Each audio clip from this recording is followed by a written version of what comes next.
All right, I'm here with Dr. Jessica Provines. How are you doing, Jessica? I'm doing great today. I'm glad to have you on. You reached out. I think we have a really good message to share today.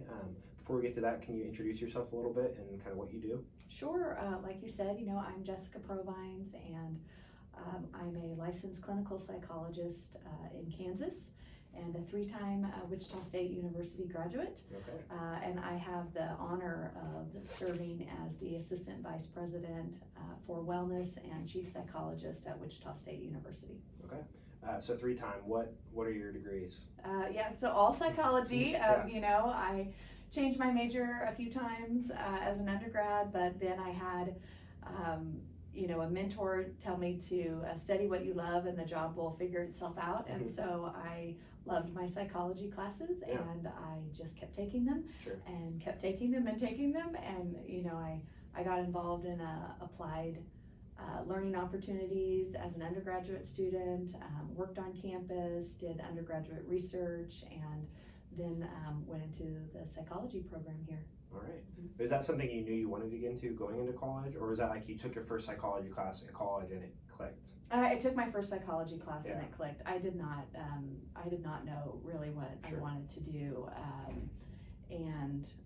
That first class, it really was one. It was an 8 a.m. class, Mm-hmm. and Those are tough. very tough. But I was really excited to go to it, and I had a wonderful instructor, and she just made learning fun, and it didn't feel like work. It Sure. felt like fun. Yeah, that's awesome. So you clearly loved Wichita State. Are you from the Wichita area? I am. I have a lot of roots in Wichita, and a lot of family here, and grew up on the west side of town. And, I initially, my freshman year, I went away to another state school, and then I transferred to be closer to home. I didn't think that I would be here for very long, but I got involved, and I have been here ever since. In fact, a story that I like to, share with students is that, my journey at Wichita State, it was kind of challenging, and that first year was really tough. I had moved away and lost contact with a lot of my social supports. Mm-hmm. I had put energy in, one relationship, and when that relationship started to have problems, I found myself feeling very isolated and really alone on campus. And that is when I experienced my first clinical depression. And at the time, I had absolutely no idea that quality, affordable mental health services were available to me as an enrolled WSU student. Sure. I didn't learn about the services which I now lead. I didn't learn about those until I was a graduate student, and I was looking for practical experience. Mm-hmm. And I was like, why didn't I know about this when I was a student? I would have really used this. So anyway, I made it part of my mission to make sure that every student, from the moment they step on campus or log into a Zoom orientation, that they are well aware of the resources that are available to help them with their mental health and physical health needs. Yeah, that's awesome. I think I graduated, 7 years ago now from Wichita State, and I mean, even when I was in high school or college, I don't know, mental health wasn't a huge topic of conversation. I know it's been more and more, but it seems like even just the last, especially COVID and kids having to stay home from school, college or elementary or high school, I don't know. I feel like it's way more in the forefront now, and it's way more important for those resources to be there because, COVID, again, kids were stuck at home, and we're not made to stay at home. We need to be interacting with people, and so they were staying home from people they might meet, new people they might meet, or their existing support system. Yes, just anytime we're going through a lot of transition and changes in our lives, it can make us more susceptible to challenges with our mental health. And COVID, come on, everything was changed. Oh, yeah. Your whole world was turned upside down. Right. And I think we all walked away from that experience with a greater appreciation of, just how mental health is real, and it impacts all of us, and we all need to, work together to help support each other. Absolutely. Mm-hmm. Absolutely. So what does your day-to-day look like then as the, I believe I have here, Assistant Vice President for Wellness, is that right? Mm-hmm. What does your day-to-day look like? Well, I do a lot of administration. I supervise a lot of advanced graduate students Mm-hmm. or postgraduate students who are trying to get their license or degree Mm-hmm. in a mental health profession, and so I do a lot of training. I do Mm-hmm. a lot of applied learning. I attend a lot of meetings. Mm-hmm. I'm really a vocal advocate on campus Mm-hmm. for the importance of taking care of our well-being, Mm-hmm. not only our mental health but our physical health as well. And I do some clinical work, not a lot. You know, I run a dialectical behavior therapy support group for individuals who struggle with chronic suicidality, and I've been trained in that approach to help you know, people in crisis with evidence-based treatment approaches. Sure. To help them, you know, survive a suicidal crisis. So that's a treatment approach that I've been involved in for many years, and I'm, you know, try to be really involved in the community as well. I serve on a number of local coalitions in the Wichita area and the state, you know, on suicide prevention and mental wellness, and because Wichita State, it's so important for us to be involved in our community. Absolutely. Yeah. So how did this program get developed? Either take it whatever direction you want, the mental health kind of programs that you're involved in, or specifically what we're kind of here to talk about is the Suspenders for Hope. So take it whichever you want. Yeah, I would love to talk about the Suspenders for Hope program and how that was developed. And in fact, you said you graduated in 2015? Correct, yep. Okay, so it was 2015 when the program started. So we were lucky enough to apply for and receive a SAMHSA Garrett Lee Smith Campus Suicide Prevention Grant. And the Garrett Lee Smith Act was enacted in 2012. It was the first time that the federal government allocated money towards reducing mental health stigma, promoting help-seeking behavior. Makes a lot of sense why it's been more prominent than. It does. It's really kind of blown up, and you know, some people could say that's a crisis, or another way of looking at it is it's a really positive outcome of an intentional national strategy to make sure that we start looking at this issue as a serious matter of public health, you know, which we have. And so Wichita State really benefited from that first grant. It was a 3-year grant. And with those funds, you know, I got a lot of expert training, and you know, we were expected to create an awareness campaign, you know, that helped reduce stigma on our college campus, and to do trainings to help our community recognize the warning signs for someone who's in crisis, to give them the tools and the confidence on how to intervene and connect them to resources. And so when the funding, you know, ran out, when the funding was over, we looked at that 3-year grant period and we were like, what was the most successful piece of that grant? And it was the Suspenders for Hope campaign. They had really become popular, you know, with our students. We were encouraging them to, you know, get a shirt, to engage with us on social media, to help share their stories of hope, and all of that. We actually worked with our campus strategic communications to develop the campaign. And at the time, we had a orientation program with a beloved psychologist who works here for CAPS, and he took his role at orientation very seriously. We do kind of a game show where, you know, students are, in a fun, lighthearted way, we're trying to help them learn about the resources that are here on campus. And so, you know, he took his role as the game show host very seriously, wearing his yellow suspenders and yellow bow tie, and students started affectionately calling him Dr. Suspenders on campus, and taking pictures of him and his family out at Buffalo Wild Wings and saying, hey, I saw Dr. Suspenders today. So when we went to strategic communications and our creative team to say, okay, you know, we want a campaign that isn't about one department supporting students' mental health. It's not even about the university supporting students' mental health. we want a campaign that empowers our community to support each other. Sure. Because that is how we do this. And so Yeah. we thought, the Suspenders, they support your pants, right? We support you. Yeah. And then, as it evolved, we changed the name to Suspenders4Hope. And it just it started from there.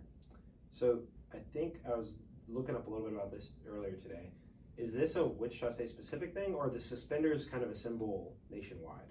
So it started at Wichita State University, Yeah. and so when we developed the program in 2015, and then in 2018 we decided to create our own training and tie it to the Suspenders, because quite frankly we brought a lot of other national evidence-based trainings to help train people to identify the warning signs and connect others to resources, and we had a hard time getting our campus to sign up to take the training, to engage in that. And we thought, well, hey, the Suspenders4Hope have really caught on. Maybe if we incentivize people, to take the training and give them a shirt for doing so, and then we can help turn them into our community advocates who help spread this message for us. Maybe that would catch on, and it did. Yeah. That first year when we launched our own training tied to the Suspenders campaign, we had a 426% increase in the number of students that we trained in that first year. And since then, we've trained thousands of individuals. So your question was, is it Wichita State or in the community? So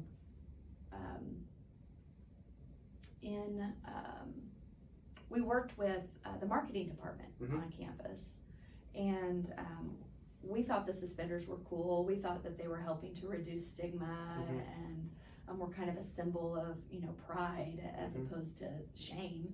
Sure. And we wanted to know if that was true. And so we worked with the marketing department to do a study of the campaign. And that study was really robust, and it had some strong results. And it showed us that students who were familiar with the campaign and knew what it stood for, because some people might see the Suspenders, but they might not really connect it to mental health, but if they were familiar with the campaign and knew what it stood for, that they were much more likely to believe that the university cared about their well-being than students who were not. Absolutely, yeah, that makes sense. And I think it's such a great idea to empower the community or empower the students and train more people, because you guys, you're the top of the funnel. There's only so much you can do, even if you spent every waking minute kind of spreading the word. There's only so much you or your staff can do individually, but when you empower everybody, it's like a 24/7, marketing cycle essentially, or a support cycle is probably a better word. Yeah. That's awesome. Yeah, it's helping us spread the message of hope, and a lot of people care about this issue and they want to get involved, but they just might not necessarily know how to, or how to join with something that has some traction and is making an impact. So we really love our champions and our advocates who are helping us, to spread this message of hope, not only on campus, but in the community. So after that marketing study, that really emboldened us to say, I think we're doing something cool here that others might notice. And so we want to take it off of campus and bring it into the community. And we worked with our Center for Technology Transfer and helped work with them to figure out, how can we sustain this program past the grant money? How can we develop it and share it with others, and to where we can spread the message, but we can also sustain it. And that's in 2020 is when we took it off campus and into our community, and we've just continued to add more partners and do more community events. Sure. I think that's when I first heard about it, was from Rob Gerlach with the innovation, or whatever the group's called now, Innovation Entrepreneurship. Yeah, so he's the first one that brought this up to me a couple years ago. Oh, so, wonderful. I didn't know you had talked with Rob. Yeah, so just very briefly, I remember he brought it up a couple years ago, so that's awesome. Yeah, Rob has been very important, in the expansion of this program and just what it's doing. He's really helped us see that, we were thinking we needed to create an app and all these online trainings, and he was like, the message that you have, the campaign that you have is powerful and something that others might be interested in. And so he really helped us change our thinking and pivot many times, and has been a super champion and, Yeah. and helping bring this to the community. Yeah, it's cool. I think that's an example of how innovation doesn't just apply to whatever apps or inventions or whatever else. It applies to a core message or training or whatever that is. And again, it's an important message, so it's important that it gets out. But yeah, what's the MVP of that? What's the minimum viable product, and how can you get that to the most people with not necessarily the least amount of effort, but the least amount of effort so you can reach more people? So that's awesome. Yes, he told us, he was like, the Suspenders4Hope is your MVP. Right, exactly. Yeah, that's so cool. I was like, okay. So what is your personal connection to this cause? You mentioned depression in college. What's your personal connection? Yes, that first year when we got the grant, we got the funding, and it was actually that same month where your worst nightmare as a mental health care professional, someone who wants to help people, when that happened, my worst nightmare came true for me that month, and I lost a student who had come to me for help to suicide. And even though I know that there's not one thing that causes someone to die by suicide, and that it's no one's fault, not even the person who dies by suicide. As a suicide loss survivor, and particularly as a person who, was, felt responsible for helping someone navigate through that crisis, it's hard not to feel like it's your fault sometimes. Sure.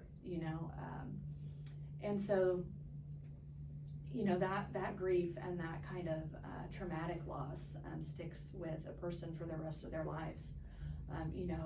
Unfortunately, people in crisis, and when they're in a suicidal state, oftentimes, while it's distorted and it's not true, they believe that others might be better off without them, and that's not true. People are devastated when they lose people that they love to suicide, and it's a very complicated grief, one that's filled with a lot of shame, a lot of guilt, and so I took that grief and I really put it into this opportunity that I had been given. I was working on this grant as the program evaluator. I thought it was going to be a cool experience, an opportunity to do some good, but I had lost some people in my network, but no one who was that close to me until that month. And then I think I really channeled that grief, into the program. And, while it won't, bring our loved ones back, if we can, as loss survivors, if we could try and create meaning out of that and try and help others, then I think in some ways it's how we cope. Since then, I've lost, too many people that I care and that I love to suicide. And, it took me, after 2015, I think I realized, 7 years later, when we had taken this training to a large organization and trained all of their managers and general managers, it was kind of the realization of a dream come true for me. And it was at that moment when I think I finally forgave myself. And I realized that for these past 7 years, I'd been trying to atone, for how I couldn't help that student. And then I realized that the healing power of forgiveness is so important for a loss survivor, not only to forgive those that we lose to suicide. I had forgiven them a long time ago, but how do you forgive yourself for whatever it is you said or didn't say or did or didn't do? While yes, we can say it's not your fault, for the loss survivor, you might always remember that moment, and it's, hindsight is cruel. Sure. And so if you can forgive yourself for being human, and missing a warning sign or not getting somebody to emergency resources, if you can learn to forgive yourself, I think that's when you start to heal. And so I want to just share that message with other loss survivors. I want to welcome welcome them on this journey with me, and helping them heal and helping them reach others, you know, with hope. Absolutely, and thank you for sharing that. I'm sorry about your student. I can not empathize to that level, but it was 2015 December, because I had just been out of college a little bit, but one of my best friends since, I don't know, probably 4th grade, we kept in touch. When he came back in town from college, we'd see each other, all that stuff, but then getting that phone call from my mom was one of the hardest days of my life. I still think about it pretty much every day, but I think the forgiveness portion of it, I don't know, I don't know if there were signs that people missed. Obviously there probably were, but I think a big part of not blaming myself is I had, I don't know, a gut feeling or something that, hey, just reach out to him and just see how he's doing. Didn't get a response back, but I think the fact that I reached out helped me later on be like, I think it was a God thing just to try to touch base and see. Again, there wasn't the reciprocal, but obviously he was going through things, and so I think that helped me not blame myself, and it was more of just the grief portion of that. But I could definitely see how, even if it was a simple thing like not sending that text, how I could potentially blame myself. And so I think I just luckily was at a point where I was in a good place mentally, so I didn't blame myself on that, but I could definitely see how that could go the other way very quickly. Absolutely, and I think you bring up such an important point, you know, and that I want to make sure that those of us who've lived through this, and there's a lot of us, you know, experts estimate that 60% of us will lose a loved one in our lifetime to suicide, and some believe it's probably higher than that. You know, so, but you bring up an important point, and accepting and receiving help is also just as important as reaching out. You know, and you know, it's not our jobs to save anyone, right, or to completely stop suicide, even though I wish that we could. Sure. You know, but accepting help, asking for help is also just as important. Absolutely. So the next point I wanted to touch on is why is hope? Why should we focus on the hope in this? Because it is such a dark topic. I think, again, I've had experience very closely personally, really just the once, but I mean, I feel like it's every couple years, every year, there's like tangentially, like I know of a family who knows of a family, or vice versa, or in the community, or in the high school community we grew up in. Like, you hear about these terrible stories, but why should the hope be the focus in such a dark topic? Yeah, thank you for asking this question. You know, since that 2012 Garrett Lee Smith grant, there's been a lot of awareness on the problem of suicide. You know, I think most people would be able to tell you that it's a leading cause of death, that the rates of suicide are rising, and that actually, you know, can contribute to the problem. Because if you're in crisis and you see someone else, or you're hearing stories of others who, you know, escaped that personal crisis or that pain by suicide, then sometimes it almost gives permission, and like, that's the answer. And so there's a known contagion effect when it comes to suicide. If you know someone in your network, in your circles, it just increases your risk. And particularly if you've had someone in your family, it increases your risk as well. And so what we want to do is flip the script and talk about, you know, this statistic surprised me a lot when I started learning more about this, but there are a lot of people every year in this country who live with serious suicidal ideation. Over 10.5 million Americans report, very high number, but that's kind of surprising, you know, and the majority of those, the overwhelming majority of those individuals